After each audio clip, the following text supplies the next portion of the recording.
یہاں حال میں اندھیرا ہوتا، ایک بہت تیز روشنی کا بلب آپ نے یہاں لگایا، سوئچ آپ نے آن کیا، آپ نے مجھ سے پوچھا مولانا حال میں روشنی ہو گئی؟ میں نے کہا پورا حال اس وقت روشنی سے بھر گیا۔ آپ نے دوسرا سوئچ دبایا، ایک بلب اتنا ہی اور بڑا جل گیا، ایک اور جلایا وہ بھی روشن ہو گیا، ایک اور جلایا وہ بھی روشن ہو گیا، ایک اور جلایا وہ بھی روشن ہو جائے۔ تو اگرچہ پہلے بلب سے پورا حال روشنی سے بھر چکا تھا، مگر جتنے بلب آتے جائیں گے روشنی کے لیے دیوار کو توڑنا لازم نہیں ہوگا، جتنی روشنی پھیلتی جائے گی وہ سب اسی حال کے اندر سماتی چلی جائے گی۔ اس لیے کہ مادیت کی صفت ہوتی ہے کہ ایک چمچہ ہے تو ایک چمچہ گر جائے، نورانی صفت کی ہوتی ہے جتنا آتا جائے سب کی سمائی ہوتی جاتی ہے۔ تو یہ خمسہ نجبہ کا ایک چادر کے اندر جمع ہو جانا اس بات کی دلیل ہے کہ ان کے مادی وجود نہیں تھے، ان کے وجود نورانی۔ بس اب ذرا سے آگے بڑھیے جہاں تک وقت میرا ساتھ دے گا۔ شہزادی کہتی ہے فلم اکتملنا، قبلہ بتائیے فلم اکتملنا کے معنی کیا ہو گئے؟ دو چیزیں ہوتی ہیں، ایک ہوتا ہے جمع ہونا، ایک ہوتا ہے مکمل ہونا۔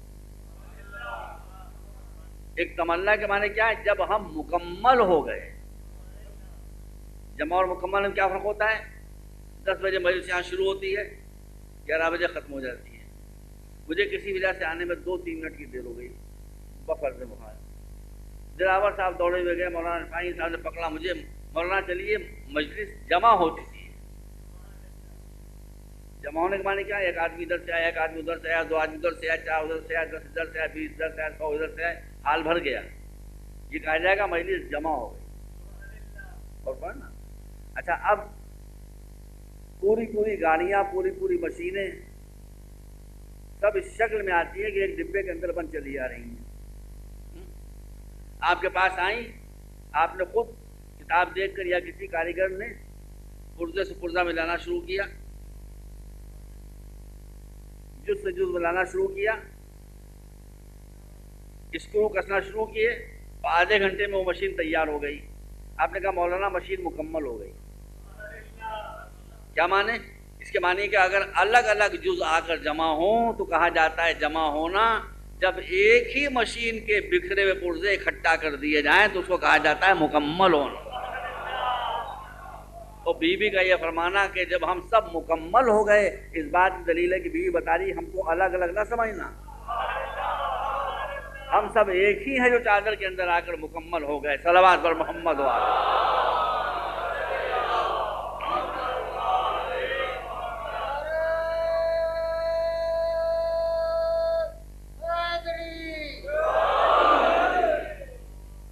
اب دیکھیے، اب شہزادی فرماتی ہیں ہم جب سب جمع ہو گئے تو اللہ نے کہا کہ ملائکہ سنو، یہ بھی ایک مسئلہ ہے۔ دیکھیے، ہم کو زمین کے اوپر ذکر اہل بیت کی محفلیں جمانے سے روکا جاتا ہے۔ لوگ سمجھیں عظمت اہل بیت کہتے ہیں مسجد میں ذکر اہل بیت نہ کیجیے، بھائی نہیں کریں گے، لڑنے کون سی بات ہے، ہم نہیں کریں گے، مگر مسجد بڑی ہے کہ عرش الہی بڑا ہے؟ ارے یہ وہ ہیں کہ جن کے ذکر وہاں ہو رہے ہیں، گناہگار انسان نہیں بیٹھے ہیں، ملائکہ کی بزم جمع ہے، اور یہاں کون بیٹھا ہوا ہے؟ میں تھوڑی بیٹھا ہوا ہوں گناہگار خطا کار، اللہ وہ کہہ رہا ہے یا ملائکتی و سکان سماواتی و عزتی و جلالی انی ما خلقت السماء مبنیۃ ولا الارض مرئیۃ ولا قمرا منیرا الی آخرہ۔ اے میرے ملائکہ، یہ کون کہہ رہا ہے؟ اللہ کہہ رہا ہے، یہ آسمانوں میں بیٹھنے والے ملائکہ سنو، میں نے عرش نہ بنایا ہوتا، کرسی نہ بنائی ہوتی، سورج نہ بنایا ہوتا، چاند نہ بنایا ہوتا، زمین نہ بنائی ہوتی، جو کچھ بنا ہے وہ سب ان کے صدقے میں بنا ہے۔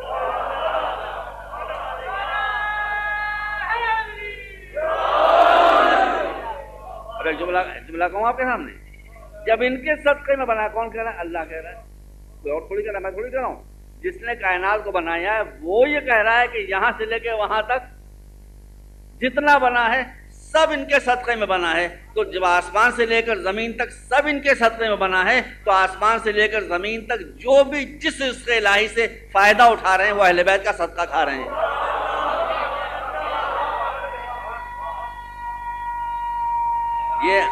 یہ عظمت ہے اہل بیت، یہ عظمت ہے۔ میں نے ان کے تہرتوں کو اور نام نہیں بتایا جاتا۔ اللہ فرماتا ہے جو ہستیاں چادر کے اندر ہیں بس۔ اب جبرائیل پوچھتے ہیں یا رب ومن تحت الکساء، لیجیے اس کا ختم ہو گیا۔ جبرائیل جو زمین کے اندر دیکھنے کیا ہے، ان کو چادر کے پردے میں پھر نہیں دکھائی دے رہا، بولے چادر کے اندر کون ہے؟ آپ نہیں پہچانتے کون ہے؟ فاطمہ زہرا کو آپ نہیں پہچانتے، مولا علی کو آپ نہیں پہچانتے، رسول کو نہیں پہچانتے، حسن حسین کو نہیں پہچانتے؟ شاید جبریل جواب دے پہچانتا سب کو ہوں، پہچانوں گا نہیں تو تاج ملکوتی ہے اتار لیا جائے گا۔ پہچانتا سب کو ہوں، مگر آج مسئلہ دوسرا ہو گیا ہے۔ مسئلہ دوسرا یہ ہو گیا ہے کہ جب محمد و علی و فاطمہ حسن و حسین یہ 5 شمع الگ الگ جلتی تھی تو آنکھیں جھپکا کے صحیح لیکن دیکھ لیتا تھا کہ یہ نور علی ہے، یہ نور فاطمہ ہے، یہ نور حسن ہے، یہ نور حسین ہے، یہ نور محمدی۔ آج تو 5 لویں یوں مل گئی ہیں کہ میرا ایسا نظر باز بھی تمیز نہیں کر پا رہا ہے کہ کہاں پر نور فاطمہ ہے، کہاں پر نور علی ہے، کہاں پر نور حسن ہے اور کہاں پر نور حسین۔ اب ارشاد ہوتا ہے، پھر رکیے، ہم فاطمۃ و ابوہا وبالھا وبنوہا۔ کس سے پہچانوایا جا رہا ہے؟ بھائی بڑے سے چھوٹا پہچانوایا جاتا ہے، چھوٹوں سے بڑے نہیں پہچانوائے جاتے بیٹا۔ نواسے کو نانا سے پہچانوایا جاتا ہے، نانا کو نواسے سے تھوڑی پہچانوایا جاتا ہے۔ پوتے کو دادا سے پہچانوایا جاتا ہے، دادا کو پوتے تھوڑی پہچانوایا جاتا ہے۔ یہاں فاطمہ رسول سے بھی چھوٹی، علی سے بھی چھوٹی، عمر کے لحاظ سے بھی۔ تو رسول ہے، رسول کی بیٹی، رسول کے نواسے ہیں، بیٹے ہیں، یا اور رسول کے داماد ہیں۔ علی سے کیا؟ سب کی موجودگی میں فاطمہ سے بڑا سی محنت کی، آپ توجہ آپ چاہتا ہوں۔ دیکھیے اللہ کو ایک مرکز تعارف چاہیے کہ جس سے سب کا تعارف کرایا جائے۔ سمجھیے بات، مرکز کی علامت کیا ہوتی ہے؟ آپ نے ایک دائرہ بنایا، ایک سرکل، اب اس کے اندر آپ کو مرکز بنانا ہے۔ اگر آپ نے کسی ایک لائن سے قریب کر کے مرکز بنا دیا تو اس جو نقطہ آپ نے بنایا ہے وہاں سے جو لائن مرکز تک جائے گی وہ چھوٹی ہوگی، دوسری طرف جو جائے گی وہ بڑی ہوگی، ادھر جو جائے گی وہ سیدھی ہوگی، ادھر جو جائے گی وہ گھومی ہوئی ہوگی۔ تو مرکز کی صفت یہ ہوتی ہے، صحیح مرکز وہ ہوتا ہے کہ جس سے دائرے کی طرف جتنی لائنیں کھینچیں وہ سب ڈائریکٹ ہوں، سیدھی ہوں اور برابر کی ہوں۔ میں نے غلط تو نہیں کہا آپ کے ساتھ؟ اب آئیے مرکز تعارف آپ رسول کو بنائیے۔ اچھا اب یہ بات آپ سمجھیے الگ سے کہ رشتے 2 طرح کے ہوتے ہیں، کچھ رشتے ہوتے ہیں سیدھے اور چھوٹے، کچھ رشتے ہوتے ہیں گھومے ہوئے۔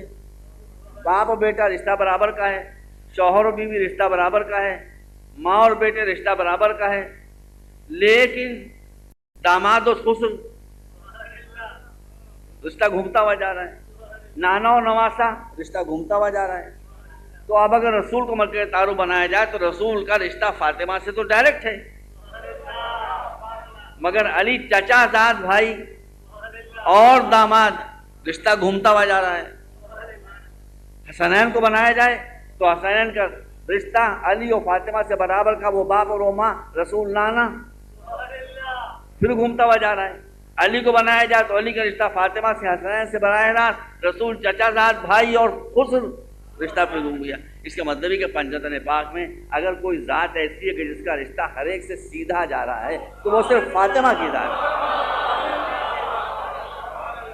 اس لیے کہ رسول باپ ہیں، علی شوہر ہیں، حسنین گود کے پالے ہوئے بچے ہیں۔ صلوات بر محمد و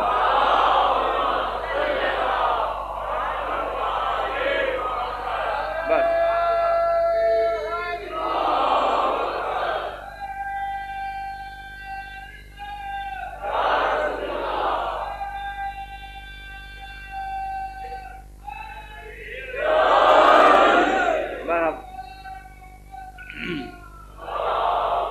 زیادہ کرنے کا موقع نہیں ہے، بس ایک نقطہ اور آپ کے سامنے پیش کر رہا ہوں قابل غور، بس میں لپیٹ دیا۔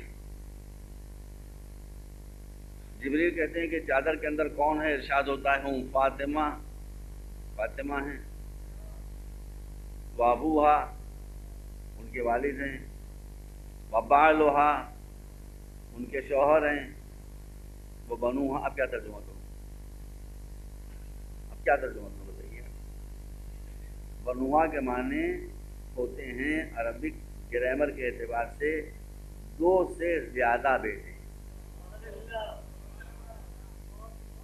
سمجھ رہے ہیں؟ ایک بیٹے کو کیا کہیں گے عربی میں؟ ابن. 2 اگر ہوں تو ابنان یا ابنین، 2 سے زیادہ ہوں تو بنون کہا جائے گا. عربی وہ زمانے جہاں 2 کے لیے الگ لفظ آتا ہے، رجل، رجلان، رجال، تو بیٹے تو 2 ہی ہیں. اور اللہ کیا کہہ رہا ہے؟ وہ کہہ رہا ہے 2 سے زیادہ. اب کیا کروں بھائی؟ اپنی آنکھیں توڑ لوں کہ اللہ کی نظر پر شبہ کروں معاذ اللہ استغفر اللہ، تو کافری ہو جاؤں؟ تب غور کرنا پڑے گا. دیکھیے کوئی اور اگر تعارف کرا رہا ہوتا تو یہ کہتا ہے کہ 2 بیٹے ہیں، لیکن اگر اللہ بھی یہی کہہ دیتا نزول آیت تطہیر کے وقت کہ فاطمہ کے ساتھ ان کے 2 بیٹے ہیں، تو باقی جو 9 اولادیں تھیں وہ وارث آیت تطہیر ہونے سے خارج ہو جاتی. اس لیے اللہ جمع کا صیغہ استعمال کر رہا ہے کہ نگاہ ظاہر میں 2 ہیں، مگر حسین نمائندہ ہیں 9 اماموں کا، اور جو سب کے سب وارث آیت تطہیر ہیں. صلوات بر محمد و آلہ.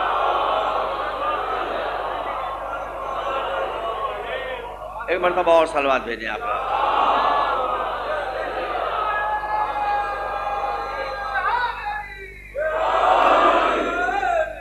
بس بات کو روک دیجیے. اس کے بعد ہی جناب جبریل آئے، آنے کے بعد اجازت دی کہ میں بھی اس قصہ کے اندر آ جاؤں. رسول نے اجازت دی، جبرائیل کو اجازت دی، بیوی کو اجازت دی.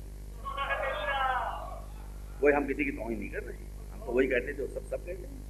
جبرائیل کو اجازت کیوں ملی، بیوی کو اجازت کیوں نہیں ملی؟ ایک روایت میں حضرت ام سلمہ نے کہا، ایک روایت میں ایک بیوی کا اور نام ہے، انہوں نے فرمایا وہ ہوں یا یہ ہوں ہم ان کا احترام کرتے، ایسی بات نہیں ہے. مگر چادر کے اندر آنے کے لیے ایک شرط لگی تھی کہ اس چادر کے اندر وہی جا سکتا ہو جو پہلے سے عصمت کا لباس پہنے ہو. اور جبرائیل معصوم تھے، ان کو لے لیا. وہ بیویاں بڑی محترم تھیں مگر معصومہ نہیں تھی، اس لیے ان سے معذرت کر دی. اب آنے کے بعد چادر کے اندر آنے کے بعد فرماتے ہیں کہ انما یرید اللہ. دیکھیے اب یہاں پہ روایت میں فرق ہے. ایک روایت کہتی ہے ایک اور بیوی کا نام لے کے ان کے گھر میں یہ قصہ ہوا، ایک روایت کہتی ہے تم سلمہ کے گھر میں یہ قصہ ہوا. ان کا گھر ہو یا ان کا گھر ہو، ہماری دونوں محترم ہیں. لیکن جبرائیل کی احتیاط دیکھیے. لوگ کہتے ہیں اہل بیت سے مراد ہے، ہم کیا بنا اہل بیت سے کون مراد ہے؟ اگر جبرائیل اس چادر کے باہر کھڑے ہو کر آیت تطہیر کی تلاوت کر رہے ہوں تو اس گھر کے اور لوگوں کے بارے میں بھی غور کیا جا سکتا ہے. لیکن جب جبرائیل اس گھر کے اندر بنے ہوئے گھر کے اندر اور آ کر آیت تطہیر کی تلاوت کر رہے ہیں تو وہ گھر مراد نہیں ہے، یہ گھر مراد ہے جو رسول نے اپنے ہاتھ سے بنایا. ایک مرتبہ صلوات بھیجیں آپ رات.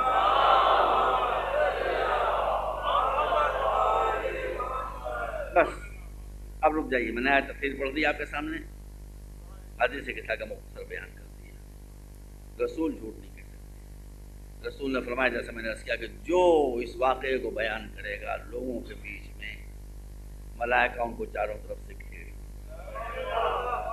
ان کے لیے استغفار کریں گے پالنے والے، بیوی کے فضائل پر خوش ہونے والوں کے گناہوں کو بخش دیں گے، ان کی تمناؤں کو پورا کریں گے.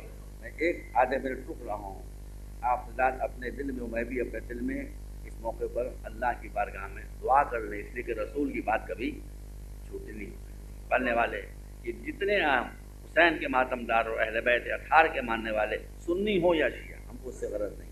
جو اہل بیت سے محبت کرتا ہے پالنے والے ان سب کی تمناؤں کو پورا کریں، ان سب کی آرزوؤں کو پورا کریں، ان میں جو بیمار ہیں ان کی پریشانیوں کو دور کریں. پالنے والے اس میں جو کسی وجہ سے مقروض ہو گئے ہیں ان کو قرض سے نجات دیں، جو کسی بھی طرح کی مشکل میں گرفتار ہیں ان کو مشکلوں سے نجات دیں.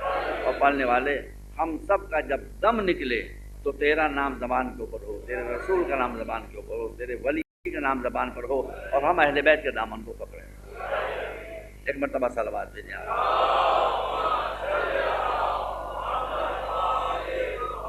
بس اب جیسے کچھ باتیں کر دوں آپ کے سامنے. ایک بات مسلمات میں سے ہے عزیزوں علی کا مرتبہ کچھ کم تو نہیں تھا، مگر آپ مجھے سنی شیعہ کسی کتاب میں دکھا دیں کہ جب علی آتے تھے تو رسول تعظیم کے لیے کھڑے ہو جاتے تھے؟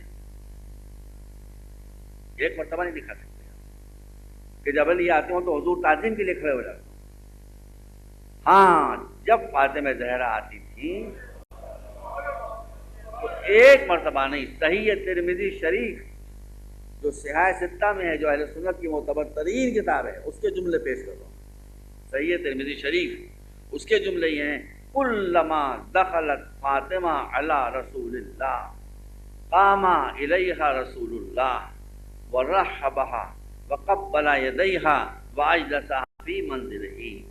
ایک دو مرتبہ کی بات نہیں ہے، جب بھی فاطمہ زہرا رسول کے پاس آتی تھی رسول ان کو دیکھ کر تعظیم کے لیے کھڑے ہو جاتے تھے، ان کو مبارکباد دیتے تھے، ان کے ہاتھوں کو چومتے تھے، ان کے لیے اپنی جگہ چھوڑ دیتے تھے، کچھ پیچھے ہٹتے تھے، بیٹی کو ہو گیا۔ مگر میں بات پوری کہوں گا، اور جب رسول فاطمہ زہرا کے پاس جاتے تھے، تشریف لے جاتے تھے، تو بیٹی اسی طرح تعظیم کے لیے اٹھتی تھی، بیٹی ہاتھوں کو یوں ہی چومتی تھی، بیٹی اسی طرح سے مرحبا کہتی تھی، اور بیٹی اپنی جگہ رسول پہ چھوڑ دیتی۔ اور کیا نا، میں پوری بات پڑھی آپ کے سامنے کہ یہ جاتی تھی تو وہ، اور وہ آتی تھی تو یہ، علی کے لیے نہیں ہوتا تھا۔ کیا بات ہے؟ کیا علی کا مرتبہ کچھ کم تھا؟ دیکھیے اس وقت جو پروٹوکول ہوتا ہے اس نے یہ مسئلہ حل کر دیا۔ کیا پروٹوکول ہوتا ہے بھائی؟ نیپال ایک چھوٹا سا ملک ہے، نیپال میں ابھی تک کنگشپ ہے، بادشاہ ہے وہاں کے اوپر۔ نیپال کا بادشاہ اگر ہندوستان آئے گا، ہندوستان کے سامنے نیپالی کوئی حیثیت نہیں، کوئی حیثیت نہیں۔ یا پاکستان آئے گا، پاکستان کے سامنے بھی نیپالی کوئی حیثیت نہیں ہے، اتنا سا ہے۔ اتنے اور اتنے سے فرق نہیں ہوتا، چونکہ ہیڈ آف دا اسٹیٹ آئے گا، لہذا پاکستان کا ہیڈ آف دا اسٹیٹ اس سے استقبال کیا جائے گا۔ یہ نہیں دیکھا جائے گا کہ ہم بڑے ملک ہیں ہمارا وزیری جا کر استقبال کریں، بالکل نہیں۔ چھوٹا ملک ہو یا بڑا، جس اسٹیٹس کا آدمی آ رہا ہے اسی اسٹیٹس کا آدمی استقبال کیا جائے گا۔ اگر وہاں کا بادشاہ آ رہا ہے تو یہاں کا صدر جو ہیڈ آف دا اسٹیٹ ہے وہ جائے گا اس کے استقبال کے لیے۔ اور وزیر شوکت عزیز یہاں سے نیپال گئے تو نیپال والے نے کہا کہ وہ اتنے بڑے ملک کا وزیر آ رہا ہے، وزیر اعظم آ رہا ہے، پرائم منسٹر آ رہا ہے، ہمارا بادشاہ چلا جائے استقبال کیا، وہ بھی نہیں ہوگا۔ چھوٹا سا ملک صحیح، لیکن آئے گا وزیر اعظم استقبال کے لیے۔ اس کا مطلب یہ ہوا کہ جس اسٹیٹس کا آدمی جاتا ہے اس اسٹیٹس کا انسان اس کا استقبال کرتا ہے۔ علی مرتضیٰ کو سارے فضائل حاصل تھے، اس میں کوئی شک نہیں ہے، لیکن رسول کی حیثیت تھی ہیڈ آف دا اسٹیٹ کی، ان کی حیثیت تھی وزیر کی۔ اور فاطمہ ایک چھوٹی سی مملکت صحیح لیکن سیدہ قرار دی گئی تھی، یہ جب آتی تھی تو رسول کی تعظیم کے لیے اٹھا کرتے تھے۔ صلوات پر محمد و آل محمد۔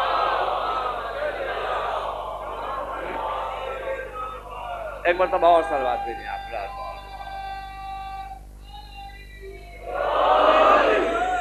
ایک مرتبہ اور صلوات بھیجیں۔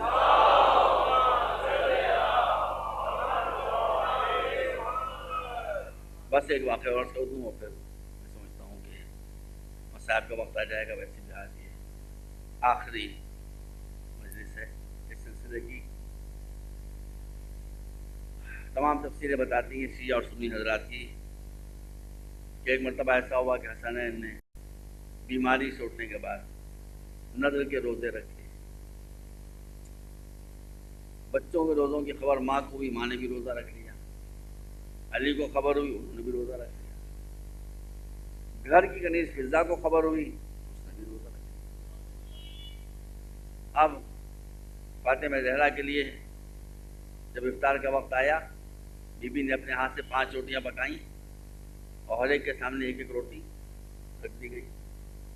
ابھی افطار کا ارادہ کر رہے تھے، سورہ دہر میں واقعہ موجود ہے۔ ایک مسکین نے آ کر کہا کہ اے اہل بیت رسول، جو تم کھا رہے ہو اسے مجھے شریک کرو۔ اس کی آواز سنتے ہی علی نے اپنے آگے سے روٹی اٹھائی، بی بی نے اپنے آگے سے روٹی اٹھائی، بچوں نے اپنے آگے سے روٹی اٹھائی، اور گھر کی کنیز فضہ نے اپنے آگے سے روٹی اٹھائی۔ 5 روٹیاں اس کو دے دی گئیں، خود فقط پانی پر اکتفا کر دی۔ دوسرے دن پھر روزے پر روزہ۔ آج بھی یہی صورت تھی۔ آج ایک یتیم کی آواز آئی، آج ہی 5 روٹیاں اٹھا کر دے دی، پھر روزے پر روزہ۔ تیسرے دن ایک قیدی کی آواز آئی۔ یہ قیدی کون ہوتے ہیں؟ وہ جنگ میں پکڑ لیے جاتے تھے، ان کو اپنا کھانا کمانا کے لیے ان کو چھوڑ دیا جاتا ہے، جاؤ تم کھاؤ، کماؤ، کماؤ، اس طرح سے بن پڑے۔ وہ آ گیا قیدی، تو اب مسکین و یتیم تو مسلمان ہو سکتے ہیں، قیدی جو آیا ہے وہ تو مشرک ہے، وہ تو POW ہے نا، پرزنر آف وار ہے، اس کے مسلمانوں کا تو سوال نہیں ہے۔ آپ اسلام کے مزاج سمجھے عزیزوں، سنی اور شیعہ دونوں۔ تیسرے دن آنے والا یقیناً ایک کافر یا مشرک ہے، مگر وہ آ کر جب کہتا ہے کہ مجھے بھی اپنے شریک کر لو، تو اہل بیت یہ نہیں کہتے کہ ہم سے تم سے کیا تعلق، تم تو مشرک ہو، تم تو کافر، بھاگ جاؤ یہاں سے، یہ نہیں کہا جاتا۔ اس کو بھی روٹی اٹھا کر دے دی جو سلوک یتیم کے ساتھ، مسکین کے ساتھ، وہی اسیر کے ساتھ۔ کیوں؟ بات یہ ہے کہ رحمت للمسلمین کے وارث نہیں تھے، رحمت للعالمین کے وارث تھے۔ اب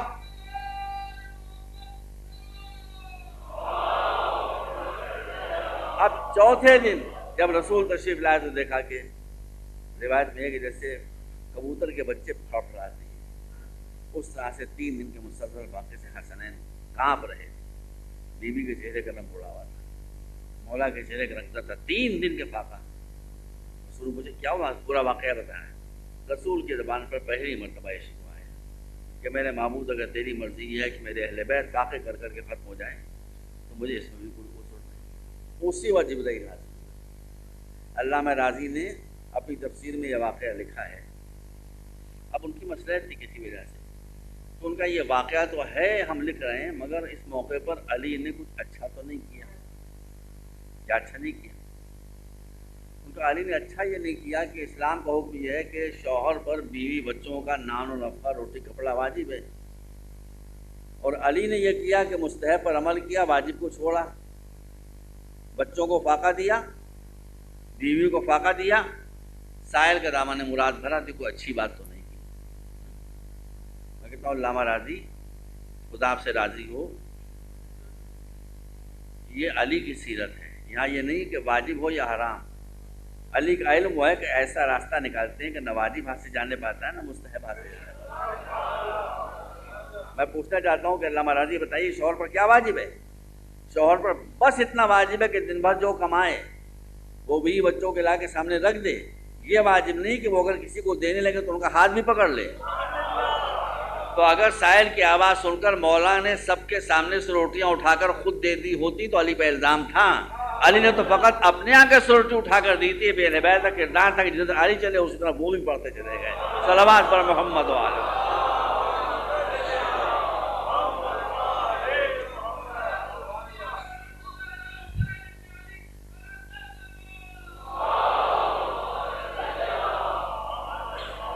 بس باتیں اور بھی تھی لیکن اب میں اس کرنے کی ہمت اپنے میں نہیں پا رہا ہوں۔ میرے عزیزو یہ بتائیے کہ جب یہ ماں اپنے بچوں کو دیکھتی ہوگی، اور رسول تو بتا چکے تھے کہ ان بچوں کا انجام کیا ہوگا، کئی مرتبہ بتا دیا تھا۔ حسن زہر سے ہوں گے، یہ بھی بتا دیا تھا۔ حسین کے جسم کے ٹکڑے اڑ جائیں گے، یہی ہر ایک کو معلوم تھا۔ قادری صاحب نے لکھا ہے کہ یہ اہل بیت میں سب لوگ یہ بات جانتے تھے کہ شہزادوں کا انجام کیا ہونے والا ہے۔ امام حسن کو جب زہر دیا گیا ہے اور امام حسین تشریف لائے ہیں تو امام حسین کو دیکھتے ہی جسم امام حسن کا سبز ہو گیا تھا۔ امام حسین کو دیکھتے ہی رونا شروع کہا بھائی کیوں رو رہے ہیں؟ کہا میرے جسم کو دیکھ رہے ہو نا، یہ زہر کے اثر سے سبز ہو گیا۔ نانا نے کیا کہا تھا جب ہمارے لیے جنت کا لباس آیا تو کیا کہا تھا؟ ہم نے سبز رنگ کا لباس پہنا تھا، تم نے لال رنگ کا پہنا تھا۔ تو رسول خوش نہیں ہوئے تو رسول رونے لگے تھے اور کہا تھا یہ سبز رنگ کا لباس اس بات کی علامت ہے کہ میرا یہ بچہ زہر زگا سے شہید ہو۔ تو دیکھو بیٹے حسین میرے بھائی، جو کچھ میرے لیے رسول نے فرمایا تھا وہ صحیح ہو گیا، تو جو کچھ تمہارے لیے کہا ہے وہ بھی صحیح ہو گیا۔ تو سب جانتے تھے۔ اب آپ مجھے بتائیں کہ جب ماں کی نظر ان بچوں کو پڑتی ہوگی تو کیا حسن کا انجام، حسین کا انجام نظروں کے سامنے نہ آتا ہوگا؟ اور جب حسین کا واقعہ معلوم تھا شہزادی کو تو کیا زینب کا انجام نہیں معلوم تھا؟ حضرت جب یہ شہزادی نکلی ہے اپنے گھر کے باہر یہ آواز بلند کرتی ہوئی خلو ابا الحسن، علی کو چھوڑو ورنہ میں اپنے سر کے بال کھولتی ہوں، اور مدینے میں زلزلہ آ گیا، تو کیا بی بی کو یاد نہ آیا ہوگا کہ میرے سر کے بال کھل نہیں مگر مدینے میں زلزلہ آ گیا اور میری یہی بیٹی بازار کوفہ اور شام سے گزر رہی ہوگی؟ سر کے بال کھولے ہوئے اور منہ پر تماچے مارتے ہوئی، تو اس وقت اس بیوی پر کیا گزرتے ہو؟ بس عزاداران حسین، قتل حسین، شہادت علی اکبر، شہادت عباس، یہ سب اپنی منزل پر عظیم ترین مصیبتیں ہیں، لیکن زینب کا بے ردا ہونا، ام کلثوم کا بے ردا ہونا، سکینہ کا تماچے کھانا،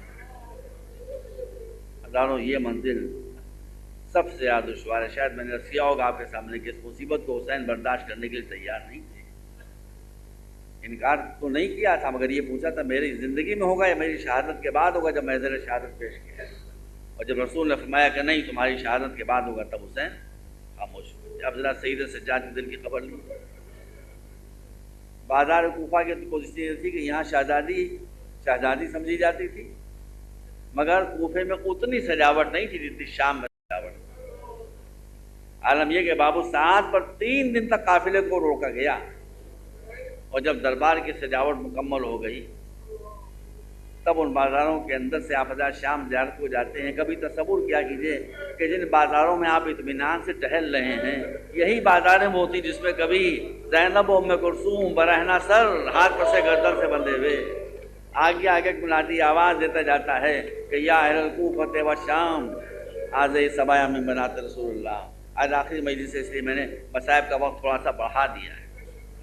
آج آپ زینب کے روضے پر جائیں، میں بھی گیا ہوں، متعدد مرتبہ گیا ہوں، لیکن جب میں پہلی مرتبہ گیا کافی عرصے پہلے، کافی وقت پہلے، میں بھی بالکل نیا تھا وہاں کے اوپر، تو میں جب دربار زینب میں حاضر ہوا، میں جو ہر شیعہ کرتا ہے وہ میں کر رہا تھا کہ ایک دفعہ مجھے دروازے کے باہر، صحن کے باہر باجے کی آواز سنائی، بینڈ کی آواز سنائی۔ میں گھبرایا، اس لیے کہ باجے تو اس وقت بج رہے تھے جب زینب اسیر ہو کر آئی۔ میں نے کہا پھر باجے بج رہے ہیں۔ اتفاق سے کرا میرا دوست ہو گیا تھا، میں نے اس سے پوچھا کہ بھائی یہ باجے کیسے بج گئے؟ گھبرائیے نہیں، یہ پرانا شام نہیں ہے، یہ نیا شام ہے۔ پھر بتاؤ یہ باجے کیسے بج رہے ہیں؟ کہا شام والوں کا دستور یہ ہے کہ جب ہمارے یہاں کوئی شادی ہوتی ہے، چاہے سنی کی ہوں چاہے شیعہ کی ہوں، تو دلہن پہلے زینب کے دربار میں آ کر حاضر ہو۔ یہ بارات ہے جو آ رہی ہے، یہ دلہن ہے جو آ رہی ہے، کہ پہلے زینب کی خدمت میں حاضر ہوگی، اس کے بعد اپنے شوہر کے گھر جائے۔ آج دمشق والوں نے زینب کو پہچانا ہے۔ میں جب پہلی مرتبہ گیا عزیزوں، تو میں دمشق میں ٹھہرا ہوا تھا، اس وقت اتنا زیادہ آباد نہیں تھا سیدہ زینب جو قصبہ ہے، وہاں پہ اتنی آبادی میں دمشق میں ایک ہوٹل میں ٹھہر گیا تھا، کافی پہلے کی بات ہے، اور وہاں میرا ایک روم پارٹنر ایک عرب تھا۔ میں نے اس سے یوں ہی پوچھ لیا، میں آپ کے سامنے صحیح کہہ رہا ہوں، بھائی آدمی کی کیوریوسٹی ہوتی ہے کہ بھائی یہ بتاؤ یہاں پر یزید کی قبر کہاں ہے؟ بس میرا یہ کہنا تھا کہ اس کے چہرے کا رنگ سرخ ہو۔ اس نے کہا آپ کہاں سے آ رہے ہیں؟ میں نے کہا ہندوستان سے۔ تو اس نے کہا آپ ہندوستان سے یزید کی قبر ڈھونڈنے کے لیے؟ ہمیں نہیں معلوم یزید کی قبر کہاں ہے، ہاں آپ ہماری شہزادی زینب کا روضہ پوچھے تو ہم بتانے کے لیے تیار۔ میں نے کہا نہیں غلط نہ سمجھو، میں بھی اس شہزادی کے دربار میں حاضر ہونے کے لیے آیا، لیکن یوں کیوریوسٹی کے طور پر میں یہ دیکھنے کے لیے اس کا انجام کیا ہوا میں نے پوچھا۔ عزیز سب سن چکے ہیں۔ اب جب یہ قافلہ آیا تو اس کو کیسے قید خانے میں رکھا گیا؟ جس کی دیواریں گر رہی تھیں، جس کے اوپر چھتیں نہیں تھیں، جہاں زہریلے جانوروں کا مسکن تھا، مگر روایت بتاتی ہے کہ جیسے ہی اہل بیت اس میں داخل ہوئے، زینب آئیں، ام کلثوم آئیں، بی بی سکینہ آئی، ویسے ہی اپنے اپنے سوراخوں سے بچھو، کھجورے، سانپ، یہ سب نکل کر آ کر شہزادیوں کے پیروں پر سر مل کے واپس ہو۔ کیا ہم زہریلے جانور آپ کے مرتبے کو پہچانتے ہیں؟ آپ یہاں اطمینان سے رہیے، آپ کسی بچے کو کوئی صدمہ ہماری وجہ سے نہیں ہو۔ بحثداروں، میں نے ارشیا کہ چھت نہیں تھی، جب رات ہوتی تھی اور پرندے اڑتے ہوئے جاتے تھے تو بی بی سکینہ کو دکھائی دیتے تھے، اور بچی پوچھتی تھی پھوپھی یہ پرندے کہاں جا رہے ہیں؟ فرماتی تھی اپنے اپنے آشیانوں کی طرف جا رہے ہیں۔ اس وقت بچی کہتی تھی کہ جانوروں تک کے لیے آشیانہ ہے، مگر ہمارے لیے اس قید خانے کے سوا کوئی آشیانہ موجود نہیں۔ بس زیادہ 2-3 منٹ میں آپ کی زحمت ختم کروں۔ اب جب 1 سال گزر گیا شہزادیوں کو اس قید میں، تو اب ایک مرتبہ ہندا، جس کو ابھی تک پتہ نہیں تھا کہ کیا ہوا، جس سے بتایا گیا تھا کہ خارجی تھے، ان سے جنگ ہوئی تھی، معاذ اللہ ان کے گھر والے ہیں جو قید کر کے لائے گئے ہیں اور قید خانے میں پڑے ہیں. اس نے ایک مرتبہ یزید سے کہا کہ بھائی وہ خارجی ہوں چاہے کچھ ہو، انسان تو ہیں. اسلام کا حکم یہ ہے کہ کیسے ہی ظالم ہو قیدی مگر ان کے ساتھ بھی حسن سلوک کیا جائے، ان کی خبر گیری کی جائے، ان کو اذیت نہ ہونے دی جائے. مجھے اجازت دے کہ میں جا کر قیدیوں سے ان کی مزاج پرسی کروں، ان کی احوال پرسی کروں، ان کی ضرورتوں کو رفع کروں. یزید جانتا تھا کہ اگر یہ جائے گی قید خانے میں تو میرے ظلم پر سے پردہ اٹھ جائے گا. بس عزیز بس یہ انکار کرتا رہا، مگر ہند نے اتنا اصرار کیا کہ آخر یزید مجبور ہو گیا. بس جو سنیے زحمت آپ ختم کرو. ایک دن شہزادی زینب نے یہ دیکھا کہ صبح کے وقت پہلی مرتبہ قید خانہ صاف ہو رہا ہے، جھاڑو لگائی. پوچھا کہ بھائی آج نئی بات کیوں ہو رہی ہے؟ کہا کہ آج ملکہ وقت آپ لوگوں سے ملاقات کے لیے آ رہی ہے. اب دیکھیے ہندا کو تو خبر نہیں کہ کون ہے قیدی، لیکن زینب تو ہندا کو پہچان. میرے دل توجہ رکھیے گا، آج آخری مجلس ہے. اب زینب کے دل پر کیا گزری ہو کہ وہی ہند جو کنیز بن کر آتی تھی میرے پیروں کے پاس بیٹھتی تھی، آج وہی ملکہ وقت بن کر آ رہی ہے. لیکن بے کر سیدانیاں کیا کریں. تھوڑی دیر کے بعد ایک زر نگار کرسی لا کر قید خانے میں رکھ دی گئی. زینب اپنی جگہ سے اٹھی، اٹھنے کے بعد اس کرسی کے پاس آئیں، زمین پر بیٹھی اور کرسی کے سامنے سر جھکا کر بیٹھ گئی. شام کا وقت ہوا تو شہزادی نے منظر دیکھا، قصر یزید سے جو سڑک آتی تھی قید خانوں کو ملانے کے لیے، وہاں سے مردوں کو ہٹایا جا رہا ہے. زینب تو نہیں یاد آ رہی ہے، مردوں کو ہٹایا جا رہا ہے، وہ راستہ خالی کروایا جا رہا ہے مردوں سے. اس کے بعد دیکھا خواصوں کے ہجوم میں، کافوری شموں کے بیچ میں ناز و ادا سے چلتی ہوئی ہند قید خانے میں آ رہی ہے.